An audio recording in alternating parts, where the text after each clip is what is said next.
Les astéroïdes. Des cailloux interplanétaires aussi fascinants que potentiellement dangereux pour notre planète. Une météorite de la taille de l'Himalaya est responsable de l'extinction des dinosaures. C'est l'une des plus grandes extinctions de masse de l'histoire de la vie sur Terre. Si un tel impact se produisait aujourd'hui, cela pourrait avoir des conséquences dévastatrices. Les astéroïdes bombardent régulièrement le globe jusqu'à toucher l'espèce humaine, inspirant de nombreux films catastrophes comme Armageddon ou Deep Impact.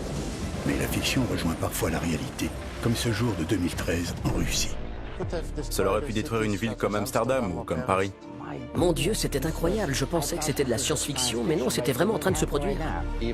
Même si les scientifiques vous disent qu'il y a un impact tous les millions d'années, cela peut arriver demain.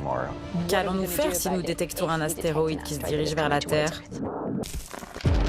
Le compte à rebours est lancé. Certains astéroïdes pourraient-ils de nouveau menacer le destin de l'humanité et de notre planète? Les extincteurs d'espèces, ce sont les objets de 10 km de diamètre. Ensuite, on a les corps de 1 km de diamètre, donc eux, c'est le seuil de catastrophe à l'échelle de la planète. Mais il existe des millions d'astéroïdes de très petite taille. Ce sont ceux-là qui nous préoccupent vraiment. Nous voulons non seulement être en mesure de les trouver, mais aussi tenter de les éviter. Ce sont les géocroiseurs de plus de 140 mètres de diamètre. D'après les estimations, il serait près de 25 000 à menacer la Terre. Et là, c'est le seuil de catastrophe à l'échelle d'une région, voire d'un pays. Les fréquences d'impact, c'est en gros tous les 16 000 ans. Depuis 30 ans, les agences spatiales internationales développent des trésors d'imagination pour inventer un moyen de se protéger d'un impact fatal. En 2022, la mission pionnière DART de la NASA a marqué les mémoires en devenant la première déviation d'astéroïdes de l'histoire. Enfin, moi, je me suis effondré en pleurs parce que c'était le résultat de 20 ans de travail. Oui. Nous avons changé la trajectoire de cet astéroïde à jamais. Et tout cela a été fait par des hommes. Cette mission équivaut à prendre une fléchette, la lancer depuis Paris et viser quelque chose de la taille d'une pomme sur la côte est de l'Amérique du Nord. L'agence d'exploration aérospatiale japonaise et l'agence spatiale européenne, la JAXA et l'ESA, nous ouvrent leurs portes pour contempler de près des morceaux d'astéroïdes prélevés à 11 millions de kilomètres de la Terre et l'assemblage du satellite Hera. Planétologues, astrophysiciens et ingénieurs de renom vous racontent comment notre espèce se prépare pour échapper à l'apocalypse.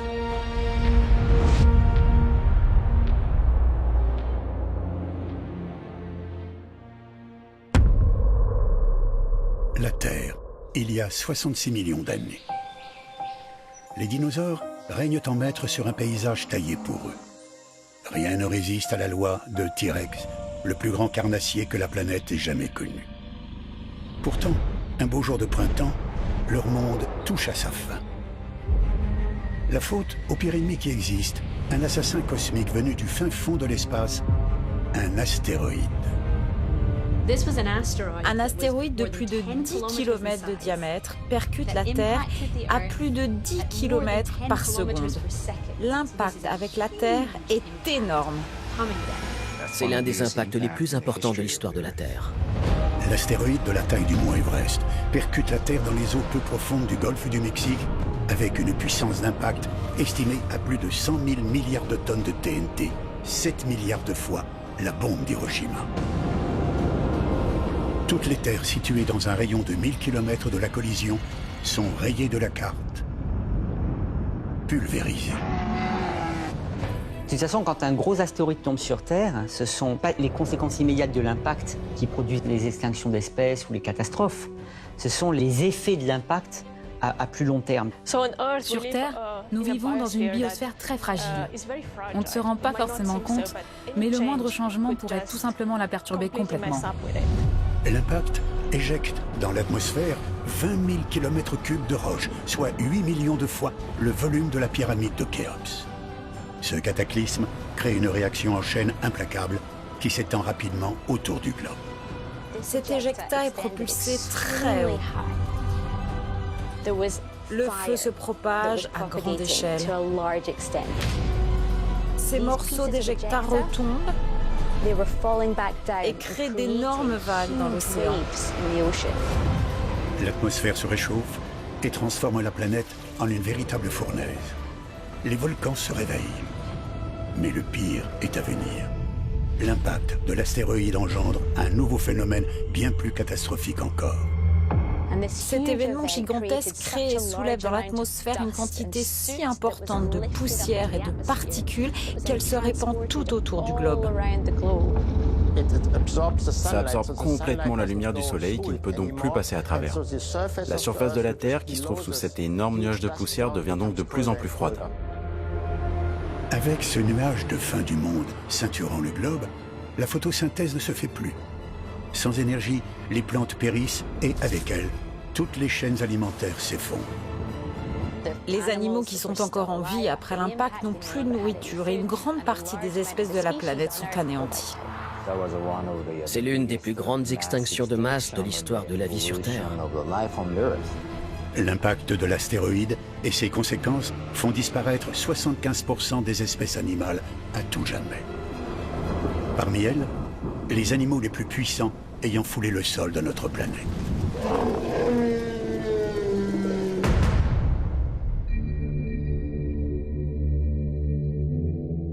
« 66 millions d'années plus tard, le monde a changé. Comme on le voit sur ces images, la menace d'un astéroïde nourrit régulièrement les scénarios des blockbusters hollywoodiens. Pourtant, ces récits n'appartiennent pas qu'à la science-fiction. Existe-t-il des objets qui pourraient un jour heurter la Terre? Je pense que oui, cela arrivera. La question est de savoir quand. C'est suffisamment dévastateur pour causer des dommages catastrophiques à l'espèce humaine. Il y a donc de quoi s'inquiéter. Pour comprendre pourquoi les astéroïdes sont une terrible menace pour notre planète, il faut remonter à l'origine de notre système solaire. Il y a 4,5 milliards d'années, l'espace est bien différent de celui que nous connaissons aujourd'hui. L'obscurité ambiante est occupée par un nuage de gaz et de poussière appelé la nébuleuse solaire. Lorsqu'à un moment donné, il s'effondre sur lui-même sous l'effet de la gravité. Ce nuage de gaz et de poussière commence à se condenser et à tourner sur lui-même. À ce moment-là, tous ces petits morceaux de gaz et de poussière se mettent à former une étoile. Cette étoile, c'est notre Soleil. Il devient le point névralgique autour duquel se met à tourner la matière qui se trouvait à l'intérieur de la nébuleuse, formant un disque. Et c'est dans ce disque de gaz et de poussière que l'on a construit les planètes et le système solaire tel qu'on le voit maintenant. La partie externe du disque, celle qui est la plus loin du Soleil, est principalement composée d'éléments volatiles comme la glace d'eau, l'ammoniac et le méthane. En quelques millions d'années, ces composants forment les planètes géantes gazeuses, Jupiter, Saturne, Uranus et Neptune. Mais aussi des corps glacés expulsés lors de la formation de ces planètes, les comètes. Quand elles arrivent près du Soleil, cette glace se sublime, c'est-à-dire se transforme directement en gaz, ça expulse de la poussière et ça nous crée cette magnifique chevelure qui peut s'étendre sur des dizaines de milliers de kilomètres que l'on voit depuis la Terre. Et les humains peuvent lever les yeux et voir ce bel objet dans le ciel. La plus célèbre est la comète de Halley, qui croise l'orbite de la Terre tous les 76 ans. Son dernier passage en 1986 a été immortalisé par des images prises par des sondes spatiales. La queue est longue et très spectaculaire. Nous connaissons donc la comète de Halley, mais nous n'avons aucune trace des autres comètes. Le problème des comètes, c'est qu'on les découvre au moment où elles arrivent vers Jupiter, donc à peu près 1 an avant qu'elles croisent la Terre. Il est difficile de les suivre jusqu'à ce qu'il soit trop tard. Car ces comètes peuvent se révéler une arme destructrice porteuse du chaos, comme ce fut le cas sur Jupiter en 1994. 7 juillet 1994. Un jour pour l'histoire qui allait bientôt entrer dans les mémoires, comme le début de la prise de conscience du danger qui guette notre planète. À 715 millions de kilomètres de la Terre, le premier des 21 fragments d'un corps céleste de 2 km de diamètre, la comète Shoemaker-Levy 9, entre en collision avec Jupiter à une vitesse de 60 km par seconde. Les 6 jours qui suivent, les 20 autres morceaux de l'astre bombardent avec une violence inouïe la plus grande planète du système solaire. Tous les télescopes ont pu observer cette collision sur Jupiter. Nous avons pu voir les différents fragments de la comète créer d'énormes éclairs à la surface de Jupiter. Si vous regardez les images, elles sont absolument stupéfiantes. Vous voyez Jupiter avec ses points, des points noirs aussi gros que nos planètes. L'impact le plus important crée une tache sombre géante de plus de 12 000 km de diamètre, soit 12 fois la France. L'énergie délivrée par la collision est tout simplement jamais vue. Elle est estimée à 6 tératonnes de TNT, soit 600 fois l'arsenal nucléaire mondial au complet. C'est la première fois que l'homme a vu ce qu'un impact peut réellement faire. Mon Dieu, c'était... Je pensais que c'était de la science-fiction, mais c'était vraiment en train de se produire. Et ce n'était pas du cinéma, là. C'était réel. Bien que ce choc de titans permette aux spécialistes d'en apprendre davantage sur Jupiter, il pose une question de taille. Si un tel impact a eu lieu sur la géante gazeuse, pourrait-il se produire sur Terre? Le scénario de l'apocalypse des dinosaures pourrait-il trouver une suite et menacer l'espèce humaine et l'existence même de notre planète? Si une telle comète devait percuter la Terre, ça produirait un événement extrêmement important avec des conséquences globales à l'échelle planétaire. Mais simplement, ce type de comète est très rare. C'est pour ça que, compte tenu du très faible risque posé, ça n'est pas la première préoccupation qu'on a quand on parle de se protéger d'un impact avec la Terre. Car ces comètes ne sont pas les seuls kamikazes du système solaire à attaquer les planètes. L'effondrement de la nébuleuse solaire a donné naissance à d'autres corps célestes plus durs que les comètes. Les astéroïdes. Ces énormes cailloux sont à l'origine de la création des 4 autres planètes du système solaire: Mercure, Vénus, Mars et la Terre. Certains ont fini en planète, et puis d'autres, en fait, n'ont jamais grossi, n'ont jamais été capturés dans une planète et se sont parqués dans une région qu'on appelle la ceinture principale entre Mars et Jupiter. Les astéroïdes de la ceinture principale vivent leur vie, la plupart d'entre eux y restent. Mais de temps en temps, des choses peuvent arriver dans la ceinture principale. Parfois, ils entrent en collision entre eux et changent complètement de trajectoire, un peu comme des boules au billard. Ces collisions peuvent faire sortir des astéroïdes de la ceinture principale par des portes de sortie. La plupart se dirigent vers le Soleil, où ils sont happés. Mais d'autres sont de terribles menaces pouvant mettre en péril le destin de l'humanité et de notre planète. Ces trajectoires peuvent avoir des orbites très différentes et finir par s'approcher très près de la Terre. C'est là qu'elles peuvent devenir un danger pour notre planète. Ces orbites sont parfois imprévisibles. Nous ne savons pas toujours d'où viennent les astéroïdes, ni quand un astéroïde peut venir vers nous. On les appelle les géocroiseurs. Le géocroiseur est l'astéroïde le plus dangereux pour la vie sur Terre aujourd'hui. L'orbite des géocroiseurs croise celle de la Terre. Pour certains d'entre eux, elle rend la collision inévitable. Des géocroiseurs ont déjà touché l'homme au cours des dernières décennies. En 1954, aux États-Unis, une femme est blessée chez elle par la chute d'une petite météorite. Elle gardera la marque de l'attaque sur son bassin. 28 ans plus tard, toujours aux États-Unis, un géocroiseur perfore le coffre d'une voiture en pleine rue. En 2008, en Inde, un autre percute la surface du globe au milieu de paysans dans une rizière.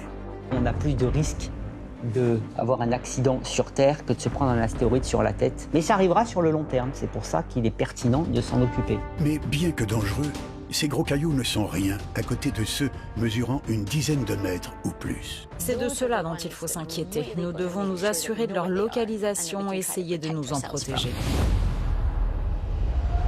L'exemple le plus parlant se trouve ici dans le désert de l'Arizona. Formé il y a 50 000 ans, Meteor Crater illustre bien la taille et la violence de l'impact d'un gros bolide. Ce cratère d'1,2 km de diamètre sur plusieurs centaines de mètres de profondeur a été créé par un astéroïde de 50 mètres de diamètre, soit la moitié d'un terrain de football. L'étendue de la dévastation pouvait atteindre des dizaines de kilomètres. Par dévastation, j'entends des phénomènes tels que des boules de feu, des vents de la force d'un ouragan et d'autres phénomènes susceptibles d'anéantir toute espèce vivante qui aurait pu se trouver à proximité. Cela aurait pu détruire une ville comme Amsterdam ou comme Paris. Il est difficile de savoir si les hommes vivaient dans les alentours lors de l'impact. Mais ces assassins sans âme ont déjà tué des hommes par le passé. Ils ont non seulement conduit à l'extinction des dinosaures, il y a 66 millions d'années, mais ils ont aussi marqué l'histoire humaine. Cela ne se produit pas très souvent, mais il y a une forme d'impact dont nous devons vraiment nous inquiéter. C'est celle qui a frappé la région de la Tunguska. Le 30 juin 1908, la région de la Tunguska, en Sibérie, est frappée par un astéroïde de 50 mètres de diamètre. D'après les scientifiques, il aurait explosé à 9 km d'altitude, déclenchant une chaîne d'événements catastrophiques. Il a explosé dans l'atmosphère, et ce qui a touché le sol, c'est une onde de choc. L'explosion dégage une énergie de 10 à 15 mégatonnes, soit 1000 fois celle de la bombe nucléaire d'Hiroshima. L'onde de choc détruit 2000 km² de forêt, soit 20 fois la superficie de Paris. Elle est enregistrée par des capteurs en Europe occidentale et aux États-Unis. L'explosion crée un énorme flash lumineux qui se propage dans la nuit. Les habitants de Londres pouvaient lire le journal la nuit. Il faisait beaucoup plus clair qu'à la pleine lune. Heureusement, l'astéroïde est tombé dans une des régions les moins habitées de notre planète. On recense seulement 3 morts et de nombreux blessés. Nous avons eu beaucoup de chance car il n'y a pas eu beaucoup de victimes. Cependant, si un tel impact se produisait aujourd'hui, au-dessus d'une zone peuplée, cela pourrait avoir des conséquences vraiment catastrophiques. Ça serait passé au-dessus de Paris, c'était Paris qui y passait. Toute la ville aurait été rasée, juste à cause de ce seul événement. Une telle catastrophe n'est pas arrivée depuis plus d'1 siècle. Mais ce qui est sûr, c'est qu'une nouvelle collision avec la Terre est inéluctable. On sait qu'elle va se produire. Seulement, on ne sait pas quand. Nous ne voulons pas qu'un événement comme celui de la Tunguska se produise dans nos villes. C'est pourquoi il faut s'en inquiéter. En regardant la Terre, on ne peut pas mesurer la fréquence des impacts qui sont produits parce que tout s'efface au cours du temps. Il existe un autre moyen de le savoir. Il suffit d'observer la Lune. 80% de sa surface est couverte de cratères d'impact. Les flashs lunaires, observés depuis la Terre, sont les conséquences de collisions d'astéroïdes sur notre satellite naturel. Ce que les scientifiques ont réussi à faire, c'est compter les cratères de la Lune. Cela nous permet d'estimer la population d'astéroïdes, c'est-à-dire le nombre d'astéroïdes d'une taille donnée qui existent dans l'espace autour de la Terre. Les résultats sont assez précis. La fréquence dépend de la taille du corps. Plus il est gros, plus c'est faible puisqu'il y a moins de gros que de petits. Et ce qui vaut pour la Lune, on peut le calibrer pour la Terre. Tous les 6000 ans en moyenne, un astéroïde de 100 mètres de diamètre frappe la Terre en libérant une énergie équivalente à 50 mégatonnes à l'entrée de l'atmosphère, soit l'équivalent de 3850 bombes d'Hiroshima. Si un boulet de canon comme celui-ci venait toucher nos mégalopoles, ce serait une catastrophe majeure. Il y a toujours une possibilité que l'humanité soit frappée par un astéroïde. Même si les scientifiques vous disent qu'il y a un impact tous les millions d'années, cela peut arriver demain. Il s'agit d'événements catastrophiques qui pourraient causer des dommages importants à l'espèce humaine. Je pense que ces événements doivent être très bien préparés. Qu'allons-nous faire si nous détectons un astéroïde qui se dirige vers la Terre ? Il faut attendre l'impact de la comète Shoemaker-Levy 9 avec Jupiter en 1994 pour que le monde commence à prendre conscience de la menace actuelle des astéroïdes. Les grandes nations commencent à s'emparer de la question. Le Conseil européen apporte des premières résolutions en 1996. À l'époque, les astéroïdes et les comètes sont très peu documentés et il n'existe aucune méthode validée pour les dévier du chemin de la Terre en cas de danger. Très peu de scientifiques s'intéressaient aux astéroïdes. Nous avons formé une équipe et nous nous sommes demandé ce qu'il serait judicieux de faire. Il s'agit d'une menace qui doit être prise en compte. Les impacts d'astéroïdes ne sont pas le problème d'un seul pays. C'est une question de coopération internationale. C'est à ce moment-là que les efforts de défense planétaire ont vraiment commencé à se mettre en place dans le monde. La prise de conscience amène à l'élaboration d'un plan d'action. Il se divise en 3 parties. Tout d'abord, il faut recenser les géocroiseurs. Ensuite, il faut apprendre à les comprendre et savoir de quoi ils sont faits. Enfin, il faut trouver un moyen de les dévier. Le risque d'impact d'astéroïde, il n'est jamais nul. À l'échelle de la durée de vie d'un individu, il est beaucoup plus faible que les autres. D'où le fait qu'on se dit, bon, c'est pas la peine de s'en occuper. En revanche, il est quand même pas nul et les conséquences sont majeures. Donc c'est pourquoi il faut s'en occuper. Les astéroïdes sont là. Ils ne vont pas disparaître. Et des impacts d'astéroïdes, il y en a tout le temps. La question n'est donc pas de savoir si un impact d'astéroïde va se produire, mais quand. Le Congrès américain est le premier à lancer un projet d'envergure. En 1988, il charge la NASA de faire l'inventaire de tous les géocroiseurs supérieurs à 1 km. Car 1 km, c'est le seuil de catastrophe à l'échelle de la Terre. L'astéroïde qui a frappé la Tunguska en Sibérie en 1908 n'a pas été détecté par les télescopes de l'Europe. Ses ancêtres de l'exploration spatiale pouvaient seulement déceler la présence des astres de plusieurs kilomètres. Nous savions que les astéroïdes et les comètes existaient. Nous les avions observés depuis la Terre. Mais les progrès réalisés depuis lors sont absolument phénoménaux. Le télescope Pan-STARRS à Hawaï a permis d'identifier de nombreux astéroïdes grâce à une technologie révolutionnaire. Mais la véritable star, c'est le Catalina Sky Survey. Lancé à la fin des années 1990 par la NASA dans l'Arizona, il est à l'origine de plus de la moitié des découvertes des géocroiseurs.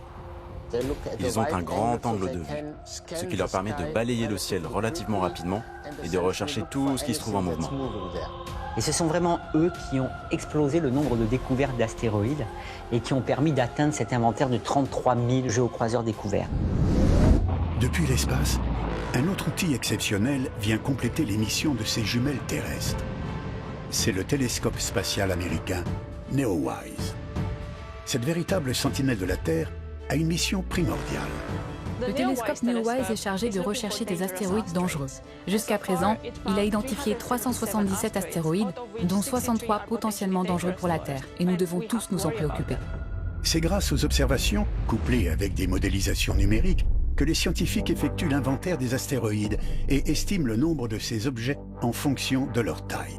Les extincteurs d'espèces, ce sont les objets de 10 km de diamètre. La fréquence d'impact, c'est en moyenne tous les 100 millions d'années. Et on connaît tous ceux qui croisent actuellement la Terre, il n'y en a aucun qui nous menace sur notre échelle de temps. Donc là, on est tranquille. Ensuite, on a les corps de 1 km de diamètre, donc eux, c'est le seuil de catastrophe à l'échelle de la planète. Donc peu importe où ils tombent, les conséquences seront planétaires. Et là, les fréquences d'impact, c'est tous les 500 000 ans. Un astéroïde d'1 kilomètre de diamètre, soit l'équivalent de 7 terrains de football, suffirait donc à créer des dégâts irréversibles à la surface du globe. Ce constat fait l'effet d'une bombe, car il y en a un peu plus d'1 millier dans le système solaire. On en connaît plus de 90% maintenant, et aucun ne nous menace sur le prochain siècle au moins. Mais il existe des millions d'astéroïdes de très petite taille. Ce sont ceux-là qui nous préoccupent vraiment. Nous voulons non seulement être en mesure de les trouver, mais aussi tenter de les éviter. Ce sont les géocroiseurs de plus de 140 mètres de diamètre. D'après les estimations, il y en aurait près de 25 000 qui menaceraient la Terre. Et là, c'est le seuil de catastrophe à l'échelle d'une région, voire d'un pays, selon la vitesse d'impact, la densité. Et là, les fréquences d'impact, c'est en gros tous les 16 000 ans. Mais là, on n'en connaît que 40%. Et donc pour 60% de ces astéroïdes, nous n'avons aucune idée de leur emplacement. Donc, si on veut être tranquille, il vaut mieux savoir où ils sont. Comme ça, on s'assure qu'il n'y a pas de risque à court terme et on peut mieux anticiper sur le long terme. Seulement, il y a un problème. Bien que les progrès technologiques avancent à grands pas, les télescopes actuels sont limités. Pour y remédier, la NASA conçoit un télescope sans précédent destiné à devenir un véritable chien de garde de la Terre, le télescope spatial NEO Surveyor. Après son lancement prévu en 2028, cet outil redoutable aura pour mission d'identifier en seulement 10 ans les 60% des géocroiseurs restants d'une taille supérieure à 140 mètres. Ce télescope change la donne. C'est un outil rassurant qui permet de mieux prédire les risques de collision de petits astéroïdes avec la Terre. Et ça, c'est très bien, parce qu'il nous donnera en plus des orbites extrêmement précises, donc on pourra même faire des calculs de probabilité d'impact beaucoup plus précises et anticiper la menace. Le volet prédiction, disons, on l'aura géré grâce à ce télescope. Mais identifier ne suffit pas. Que pouvons-nous faire si l'un d'entre eux venait à croiser le chemin de la Terre? Nous ne connaissons des astéroïdes que ce que les télescopes nous disent et les quelques morceaux de météorites tombés sur Terre. Mais pour mieux comprendre cet ennemi qui nous menace, il faut aller les explorer. Cette fois-ci, on ne se contente pas d'aller voir un astéroïde, on veut en récolter de la matière pour la ramener sur Terre. Lancée en 2003, la mission Hayabusa de la JAXA, l'agence spatiale japonaise, réalise cette prouesse. Pour la première fois de l'histoire, une sonde spatiale fabriquée par l'homme réussit l'exploit de prélever des échantillons sur un astéroïde de 540 mètres de long, appelé Itokawa, à 306 millions de kilomètres depuis la Terre. Oh mon Dieu. C'est vraiment les débuts d'une nouvelle ère de l'exploration spatiale.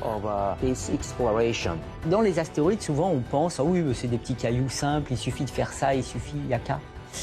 Ouais, mais malheureusement, la nature aime bien nous offrir des défis. Revenu sur Terre le 13 juin 2010, l'analyse de ces fragments bouleverse la communauté scientifique. Nous nous attendions à trouver une sorte de monolithe, comme un rocher dans l'espace. Mais on était loin du compte. Nous avions affaire à une accumulation de roches, à un tas de débris.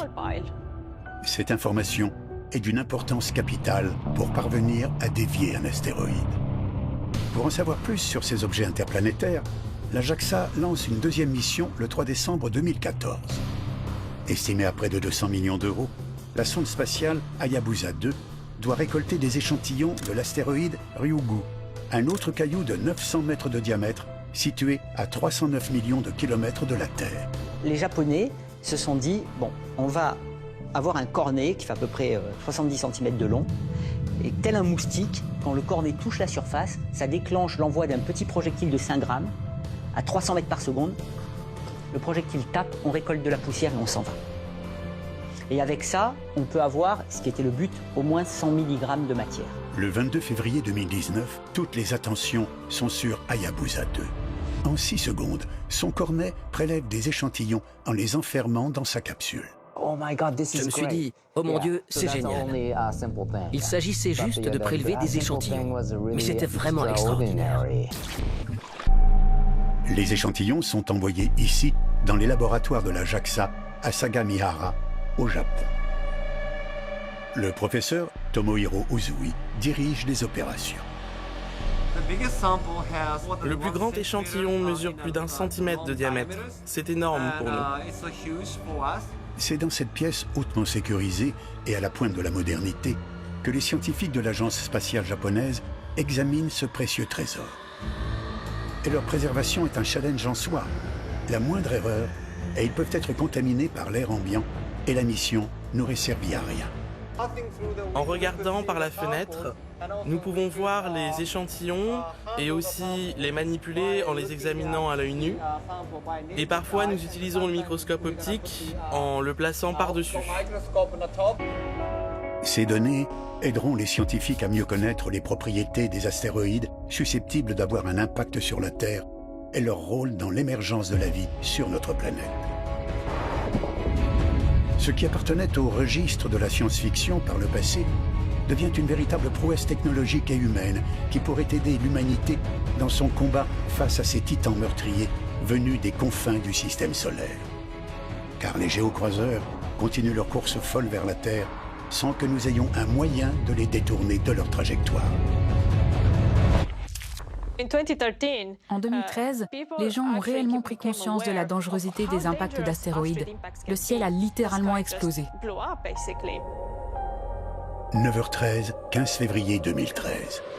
Dans le sud de l'Oural, à Tcheliabinsk, en Russie, des centaines de témoins assistent avec surprise à un événement cataclysmique.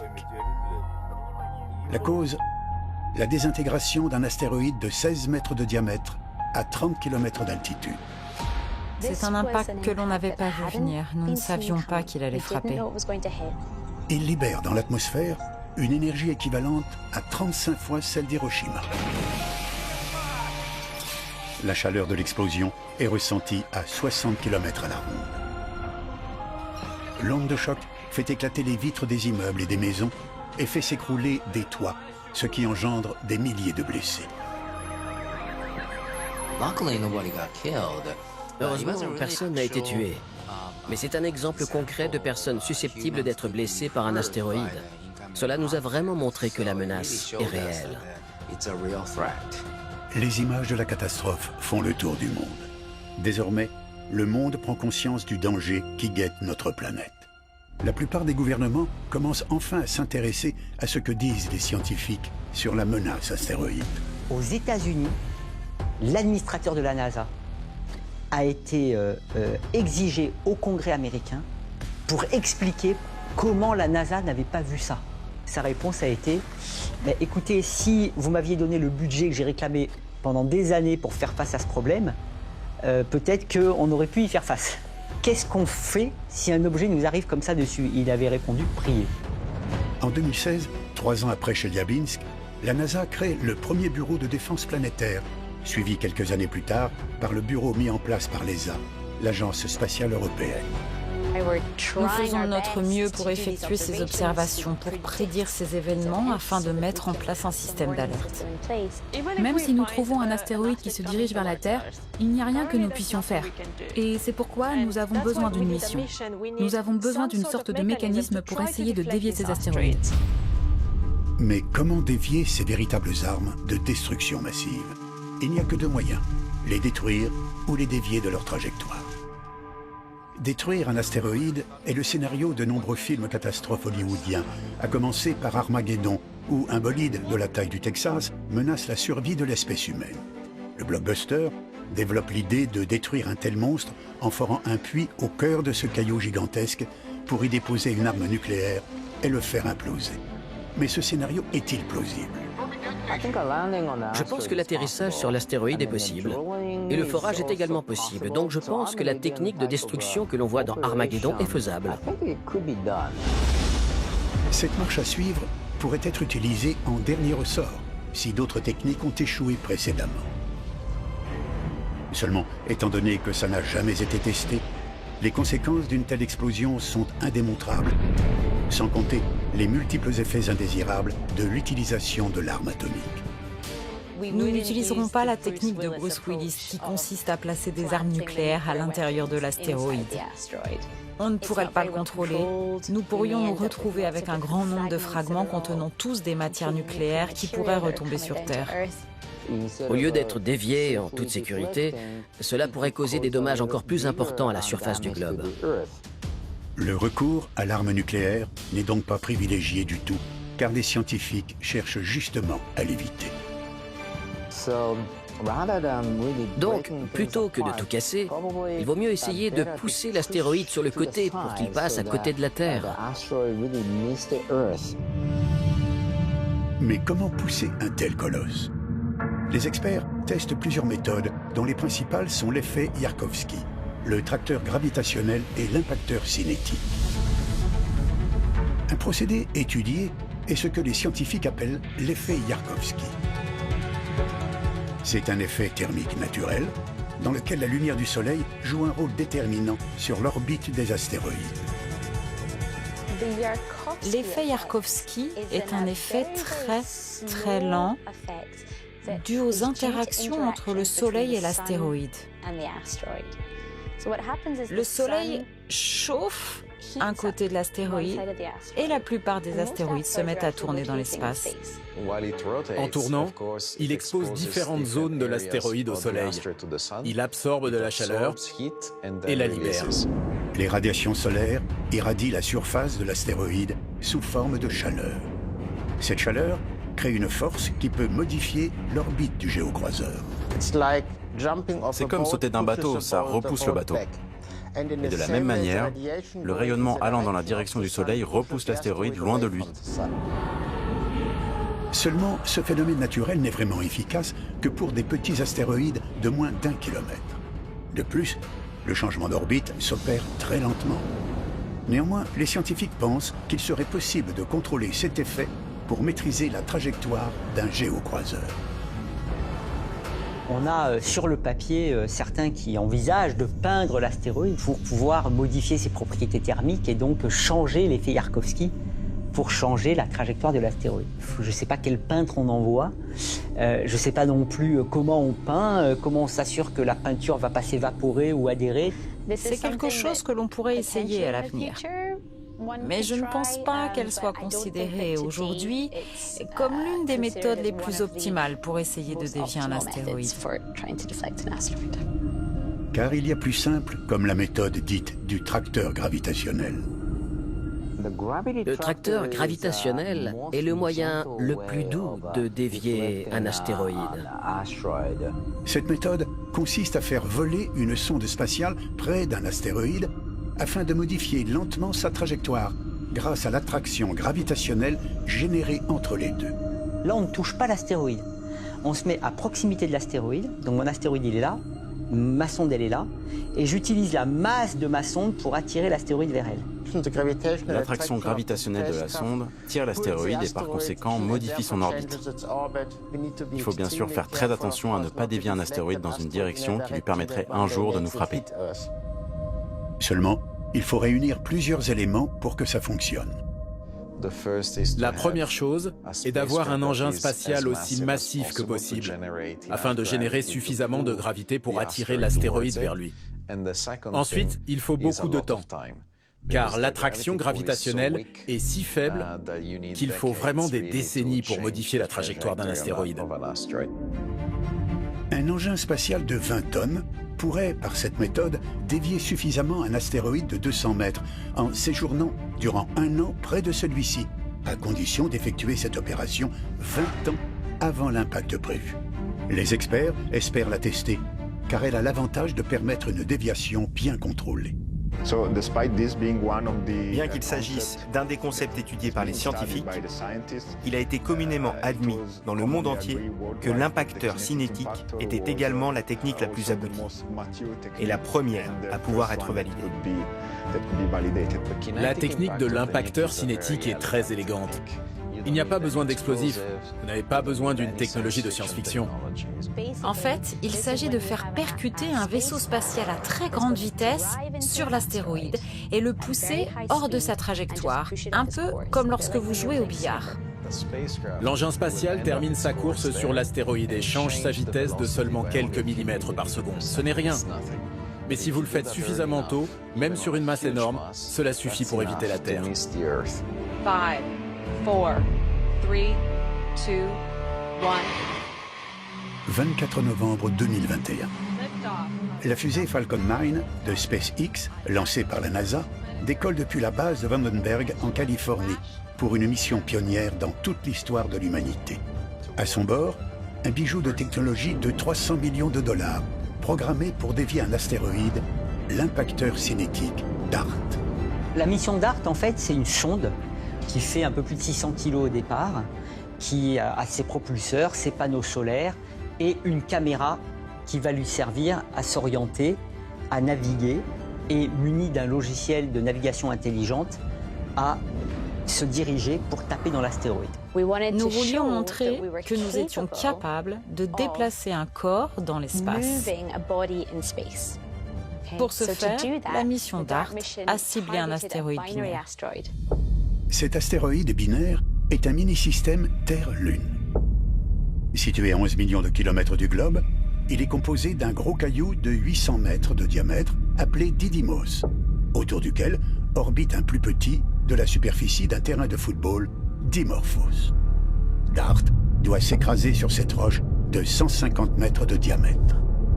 On est vraiment sur un truc tout petit, et quand la sonde arrive, elle va d'abord voir le gros, et elle doit surtout pas taper sur le gros, on veut taper sur le petit, donc elle voit distinguer les deux et à un moment donné bien se caler sur le petit. Cette mission équivaut à prendre une fléchette et à la lancer depuis Paris et à viser quelque chose de la taille d'une pomme sur la côte est de l'Amérique du Nord. Septembre 2022, 10 mois après son lancement, DART arrive près du but. Une prouesse en soi. Et puis c'est en fait dans les dernières heures que tout se joue, puisque le challenge, c'est que jusqu'à ce qu'on voit l'objet, on n'a aucune idée de sa forme. Mais les ingénieurs ont pensé à tout. Ils ont équipé la sonde d'une caméra ultra performante et novatrice. Baptisée Draco par ses concepteurs, ce sont les yeux de DART. Un instrument fantastique, extrêmement détaillé, qui, même à une vitesse aussi élevée, a pu télécharger des milliers d'images à un rythme très rapide et presque en temps réel. Et les premières images qu'elle donne à voir sont uniques au monde. Dans la salle des opérations à Baltimore, aux États-Unis, le temps est comme suspendu. Toutes les images prises par la sonde DART sont diffusées sur Terre. Nous pouvons donc voir tout ce qui se passe. Et 4 heures avant l'impact, nous ne voyons que des points.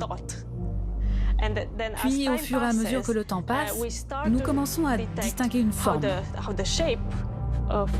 C'était la première fois que nous pouvions voir des images en temps réel à 10 millions de kilomètres de distance. C'était incroyable. Nous avons pu voir les images lorsque Didymos est apparu. Puis, au fur et à mesure que nous nous rapprochions, Dimorphos, la Lune, est également apparue dans le champ de vision. Dimorphos. La cible de la mission se trouve sous les yeux des scientifiques grâce à la caméra Draco. Même moi qui suis un ingénieur et non un scientifique, j'ai été époustouflé, absolument époustouflé. Pour nous, c'est toujours des moments géniaux. Par contre, là, il s'agit de ne pas se rater. Si on cible mal l'astéroïde, ça signifierait simplement que la sonde spatiale passerait à côté de l'astéroïde et que la mission serait terminée, ou qu'il faudrait attendre encore 4 ans environ pour qu'il y ait un nouvel impact. Pour éviter ce terrible scénario, les ingénieurs ont imaginé un système révolutionnaire en concevant un logiciel de bord extrêmement sophistiqué et performant. Si jusqu'à présent, le pilotage de DART se faisait depuis la Terre, la sonde travaille désormais de manière autonome grâce à l'intelligence artificielle. Et là, dans la salle d'opération, on ne peut plus rien faire. Donc du coup, c'est ce logiciel qui va s'orienter. L'ordinateur calcule exactement la poussée à effectuer pour être à un point donné, à un moment donné. Il y a donc un ciblage constant, jusqu'à ce que l'on s'approche de l'astéroïde et que sa surface devienne de plus en plus grande. Vous vous approchez d'un objet de la taille d'un terrain de football à une vitesse de 6 km par seconde, soit environ 20 000 km/h. C'est incroyable. Pour filmer les résultats de l'impact, DART libère un petit satellite de la taille d'une boîte de chaussures équipé d'une caméra. Développée par l'agence spatiale italienne, la petite sonde Licia Cube doit être aux premières loges pour retransmettre les images de la collision sur Terre. Il ne s'agit pas seulement de mettre l'appareil photo de votre téléphone portable à l'intérieur.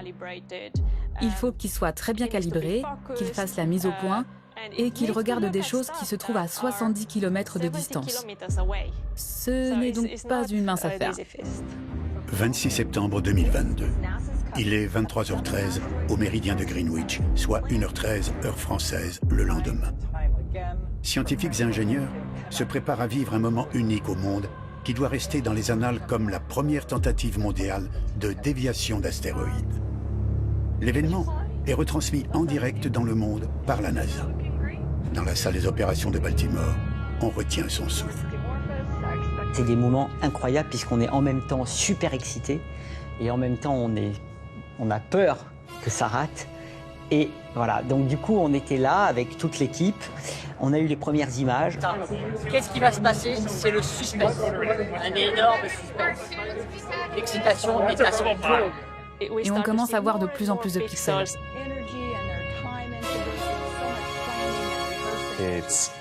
C'est à couper le souffle. Cela fait 20 ans que nous travaillons sur cette mission. Dès que nous avons vu ces images, nous avons tous pleuré.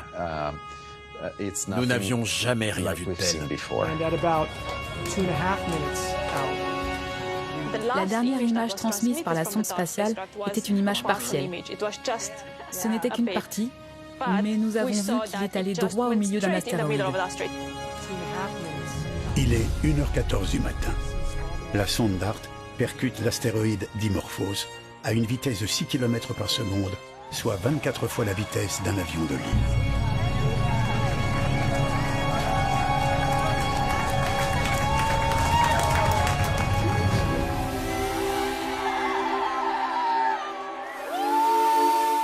Enfin, moi, je me suis effondré en pleurs parce que c'était le résultat de 20 ans de travail. Pour la première fois, le monde entier a célébré la perte d'un engin spatial, parce que nous l'avons perdu exactement au moment et à l'endroit que nous voulions.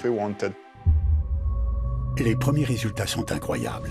L'impacteur cinétique tape à quelques mètres près de l'endroit prévu. Mais à la vue des premières images, scientifiques et ingénieurs sont inquiets. On a vu des images d'éjecta provenant de l'astéroïde, ce qui était stupéfiant car on ne s'y attendait pas. On a eu très peur en voyant ces images car le petit astéroïde ressemblait tout d'un coup à une sorte de feu d'artifice.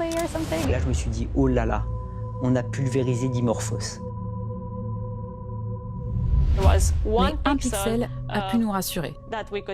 On s'est dit, ok, l'astéroïde est toujours là, nous ne l'avons pas détruit, c'est bon, tout va bien. Bien au contraire, c'est l'heure de gloire. Le but de la mission est atteint. Oui, nous avons changé la trajectoire de cet astéroïde à jamais. Et tout cela a été fait par des hommes. Et en plus, c'est pas pour faire joujou, c'est pour s'assurer qu'on est capable de se protéger d'un impact. Et puis on vous reparle de cette mission digne d'un scénario d'Hollywood. An asteroid traveling at 14,000 miles an hour. Tonight, the final seconds before that spacecraft slammed into that asteroid nearly 7 million miles away. The view here. Cet exploit permet de valider un moyen réaliste pour contrer un astéroïde. Seulement, cette méthode est efficace pour ceux de quelques centaines de mètres de diamètre au plus, comme Dimorphos. Si un astéroïde d'1 kilomètre de diamètre venait à prendre la direction de la Terre, cette technologie ne nous permettrait probablement pas d'éviter la collision. Voilà, il faut s'assurer que c'est pas un one-shot, mais c'est déjà quelque chose d'énorme qu'on ait réussi à faire ça. Cependant, l'histoire n'est pas terminée, parce que nous voulons voir ce qui s'est passé. C'est là que la composante européenne entre en jeu, avec la mission Hera de l'ESA. Menée par l'Agence spatiale européenne, la sonde Hera doit décoller à l'automne 2024 et se placer en orbite autour de Didymos vers la fin 2026. Elle doit inspecter l'état de Dimorphos et faire des relevés pour comprendre les conséquences de l'impact. Quand DART a fait cette déviation, on a pu mesurer depuis la Terre une partie du phénomène, mais il y a des tas de questions qui restent pour nous permettre de valider complètement la technique. Il s'agit essentiellement de s'assurer que cet impact a été suffisamment efficace pour être réutilisé à l'avenir sur d'autres astéroïdes susceptibles de constituer une menace réelle pour la Terre.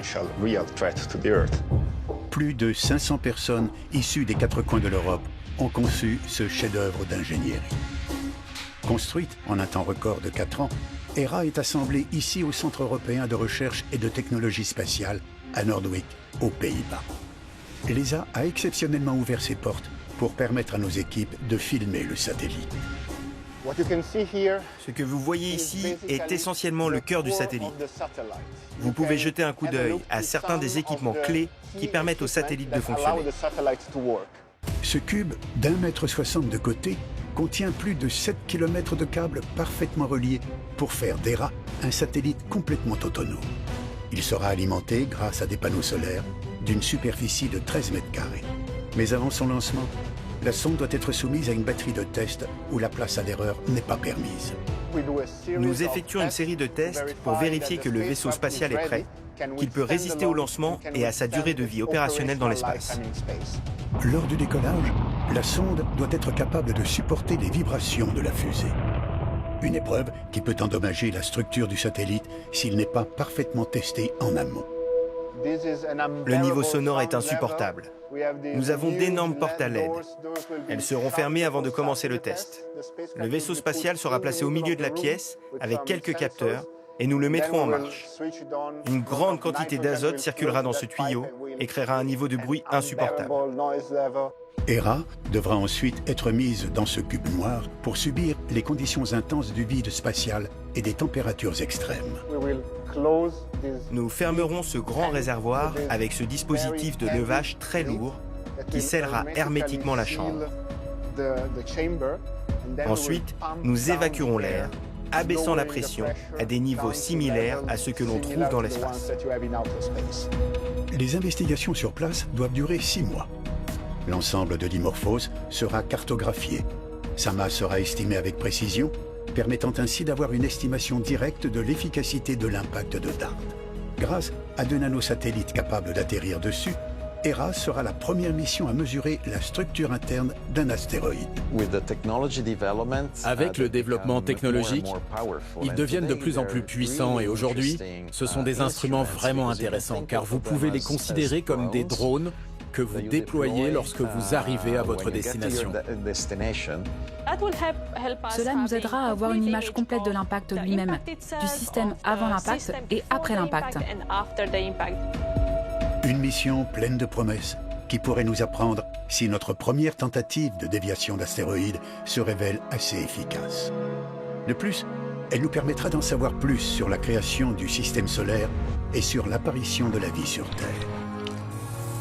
Les astéroïdes peuvent nous apprendre énormément de choses. Les missions que nous avons menées dans le passé et qui sont toujours en cours nous ont appris tellement de choses sur nos origines, sur la composition de la Terre, sur les autres planètes et sur la formation des planètes en général. En attendant, le vendredi 13 avril 2029, 2 milliards de personnes en Europe de l'Ouest et en Afrique du Nord pourront observer à l'œil nu la lumière du passage d'un astéroïde de 370 mètres de diamètre. Baptisé Apophis, il évoluera entre la Lune et la Terre, près des satellites géostationnaires.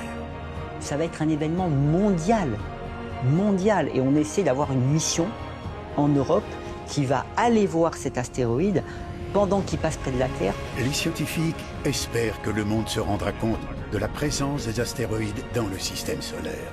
Car bien que fascinants, ces cailloux interplanétaires pourraient aussi être la source de notre propre extinction si nous ne développons pas la technologie nécessaire pour les dévier à temps.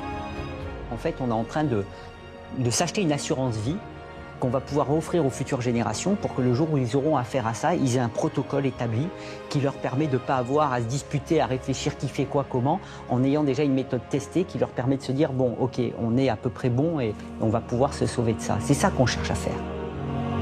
Une nécessité pour l'humanité et la planète si nous voulons échapper à l'apocalypse.